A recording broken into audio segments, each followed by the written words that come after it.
পরের কল্যাণ আগে চাইবো, নিজেরটা। তো ক্ষমা করলে তো আমার লাভ। ক্ষমা করলে যদি সে সংশোধন না হয় তাহলে সেক্ষেত্রে তার ক্ষতি, কিন্তু ক্ষমা করলে তো লাভ আমার, আমি তো আমার লাভের চিন্তা আগে করবো। এই জন্য ভাইরা আমার, আমাদের হৃদয়গুলোকে একেবারে মানুষের প্রতি ক্রোধ, ক্ষোভ এগুলো থেকে মুক্ত করে ফেলা। এটার ফলে কি লাভ হয়?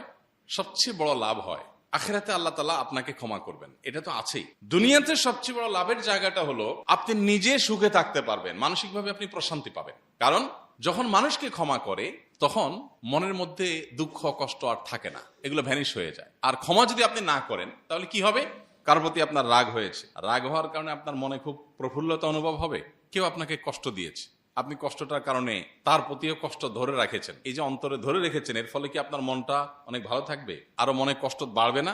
মনে কষ্ট বাড়লে কি আপনি মানসিকভাবে সুখে থাকবেন? সারাক্ষণ আপনার যন্ত্রণা হতে থাকবে, দুঃখ হবে। আপনি অন্যকে ক্ষমা করবেন তার প্রয়োজনে না, যে ক্ষমা করলে তার লাভ হবে সেটা না, আপনি নিজের প্রয়োজনে অন্যকে ক্ষমা করবেন। আপনার প্রয়োজনের জায়গাটা কোথায়? যে আমি যদি ক্ষমা করি আমি নির্ভর হয়ে যাব, আমার অন্তরটা ফ্রেশ হয়ে যাবে, আমার অন্তরটা দুঃখটা থাকবে না, থাক আমি মাফ করে